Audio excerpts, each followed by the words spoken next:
Et on commence à présent la semaine, comme tous les lundis, avec Romain Daubry, membre de la cellule Info d'Experts chez Bourse Direct. Bonjour Romain Daubry. Bonjour Nicolas.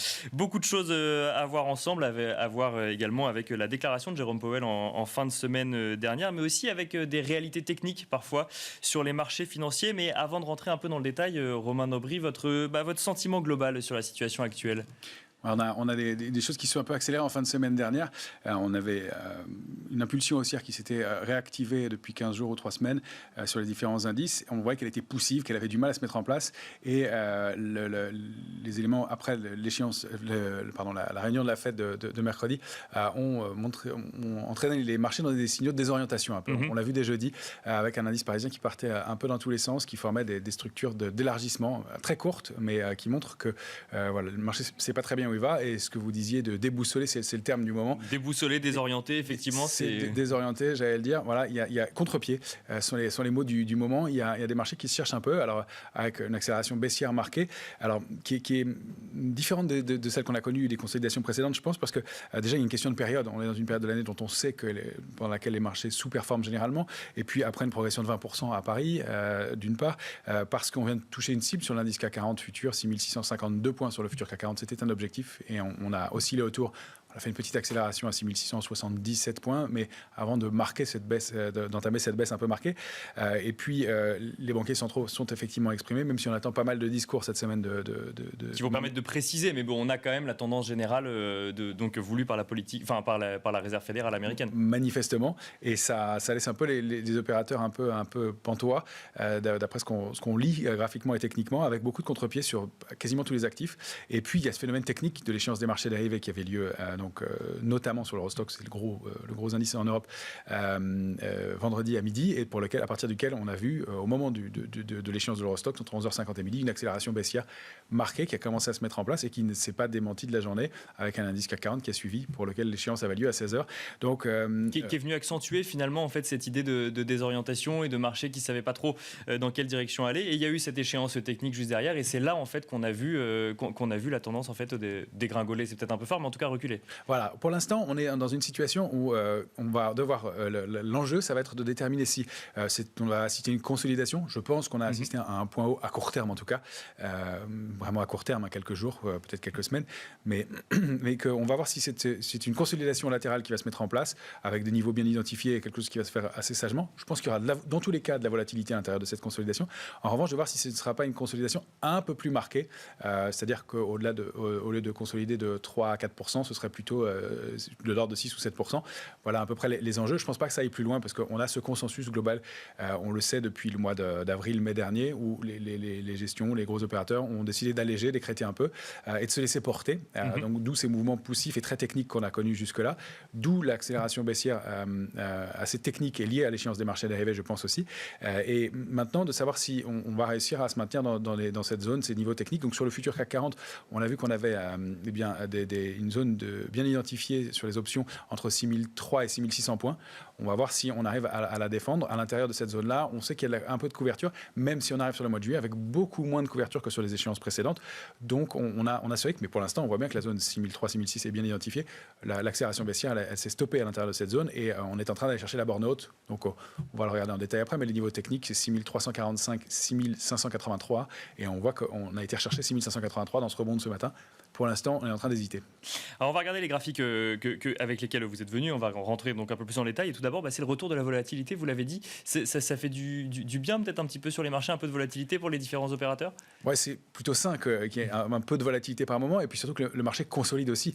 On a quand même des progressions qui sont sans retracement depuis longtemps. Alors c'est toujours bien. On veut toujours le meilleur. C'est-à-dire qu'un peu de volatilité, c'est bien. Il ne faudrait pas qu'il y en ait trop. Bien sûr. Oui. Là, pour l'instant, sur le VIX, on est à la charnière avec des niveaux qui sont assez limites. On revient au contact des 21,50, qui est le niveau que vous avez ici, qui était notre niveau de bascule sur le VIX. On le voit bien, on a oscillé autour pendant une bonne partie du début de l'année, avec quelques pics au-dessus.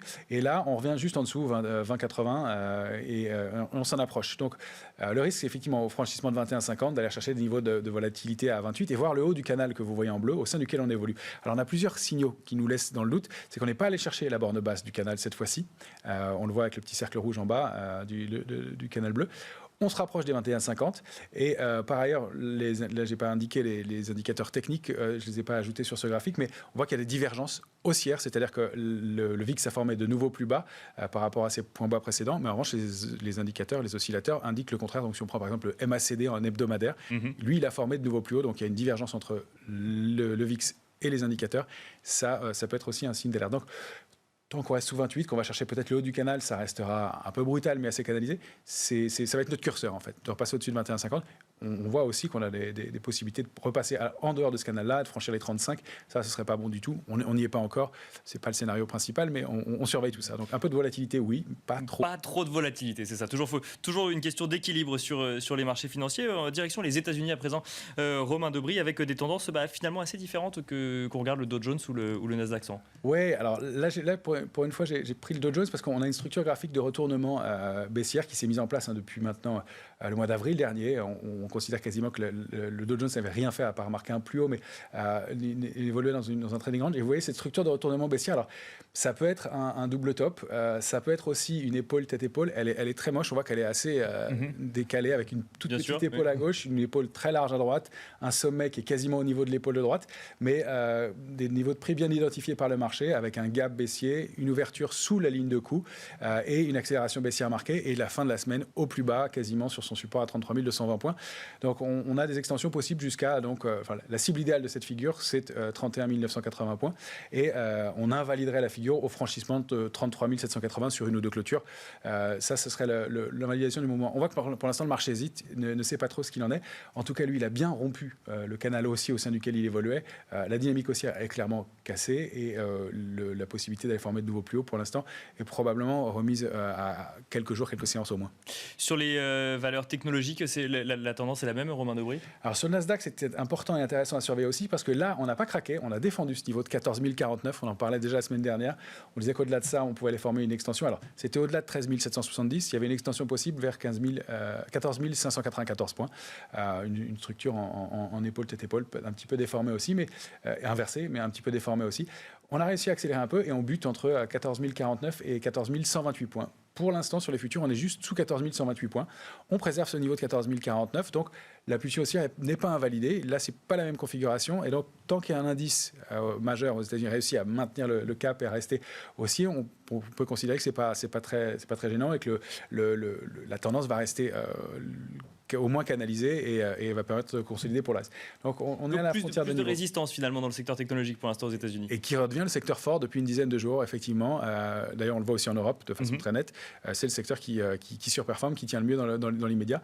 Et donc voilà, avec des risques de retour sous 14 049, 13 770, puis le bas du canal haussier qu'on a déjà testé il y a un mois de ça et sur lequel on a rebondi. Donc le fameux 12 994 sur lequel on a rebondi 2 fois avant de réaccélérer à la hausse. Ce serait pas bon d'aller retester le bas du canal haussier une deuxième fois sans être allé chercher la borne haute. Ce serait vraiment un signe de faiblesse dans l'indice. C'est là où on pourrait avoir des choses un peu plus graves. Donc l'alerte de court terme, vous la voyez, 13 535. Moyen terme, elle est relativement proche, sous les 13 000 points. Ça deviendra un peu délicat sur le Nasdaq. Alors direction l'Europe à présent avec l'Eurostoxx. On va regarder la tendance de l'Eurostoxx ensemble où là, on voit moins de figures de retournement ou alors... Alors pas encore, c'est moins méchant. C'est moins méchant. On a comme élément quand même d'invalidation. Alors c'est un graphique de l'Eurostoxx en hebdomadaire. D'accord. On voit que l'indice évolue au sein d'un canal haussier actif depuis plusieurs semaines maintenant et qu'il n'est pas parvenu à aller chercher sa cible, une résistance importante à 4180. Ça, c'est un petit signe de faiblesse. Et puis la dernière bougie, la bougie de la semaine dernière, qui englobe la bougie de la semaine d'encore avant. D'accord. C'est ce qu'on appelle un avalement baissier. Vous voyez cette grande bougie rouge. Un avalement baissier en haut de marché, c'est un signe de faiblesse toujours. En revanche, on n'a pas rompu la borne basse du canal, donc on va placer notre alerte à 4034, qui sera la borne basse du canal pour la semaine, avec un risque d'invalidation pour aller chercher une cible à 3857 points, de l'ordre de 4% de retracement. Rien de méchant non plus. Un marché qui a consolidé, donc encore une fois, un petit retour de volatilité, une petite consolidation dans un marché qui a extrêmement bien performé avec très peu de retracement depuis plusieurs semaines. Ce serait plutôt de bon ton aussi et un moment assez sain. Rien de grave jusque-là et on voit encore avec du potentiel haussier pour les semaines qui viendraient. Mais là, à court terme, un peu plus de prudence, un peu plus de méfiance, c'est un peu wait and see. On n'a pas encore déclenché, on surveille. Alors ça, c'est pour les indices, on parlera du CAC 40, mais rapidement, les investisseurs n'ont pas été désorientés que sur les indices actions. L'euro-dollar ou les matières premières ont également été impactés rapidement. Le dollar reprend finalement un petit peu d'ampleur par rapport à l'euro. Énormément, il y avait une tendance bien haussière, bien affirmée sur l'euro qui avait franchi le niveau de 1,1225 à la fin de l'été dernier et qui avait entamé un parcours haussier bien net, bien marqué. Et il y a une double invalidation sur 1,2228 qui est une résistance importante on voit toutes ces mèches en haut et donc un gros mouvement de baisse la semaine dernière, une accélération forte qui a pris à revers la spéculation qui était haussière et qui donc laissait présager qu'on allait franchir ces 1,2228 et aller chercher des extensions, pourquoi pas un 25.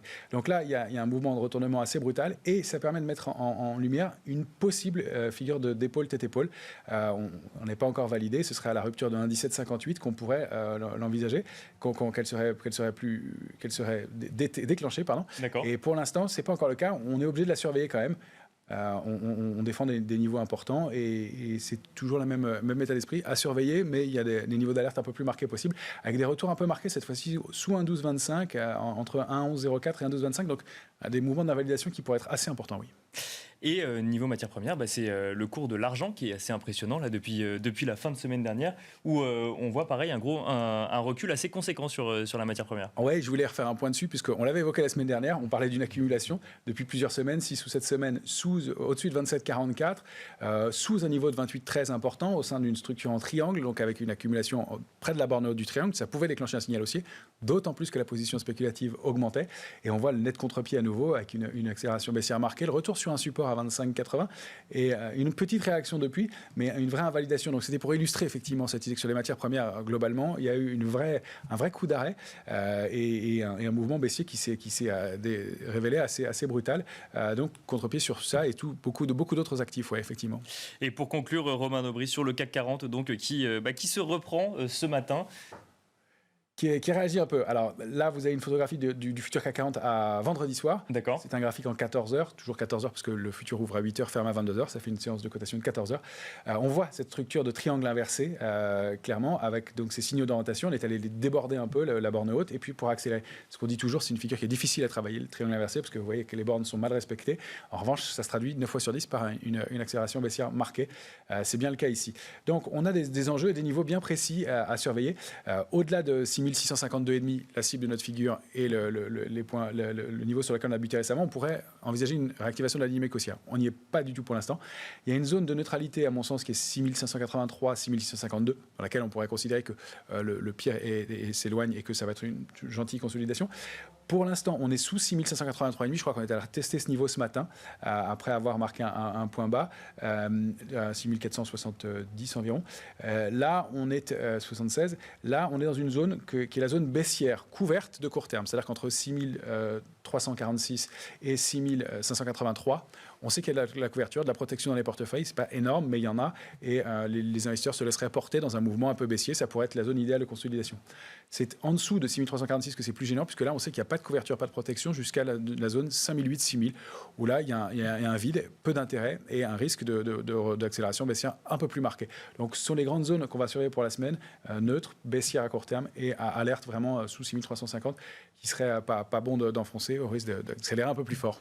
Donc, on va surveiller tout ça cette semaine, mais aussi beaucoup de nouvelles macroéconomiques. Romain Daubry, il y a les PMI manufacturiers en Europe et aux États-Unis. Il y a également un des indicateurs de l'inflation aux États-Unis avec l'indice des prix donc PCE Core, compris dans les revenus et dépenses des ménages donc aux États-Unis. Et puis donc une semaine monétaire avec les discours des différents gouverneurs donc de la Fed, mais aussi Christine Lagarde qui s'exprime devant le Parlement européen. Et on entendra également Jérôme Powell qui s'exprimera cette semaine. Merci beaucoup Romain Daubry. Je rappelle que vous êtes membre de la cellule Info d'Experts chez Bourse Direct.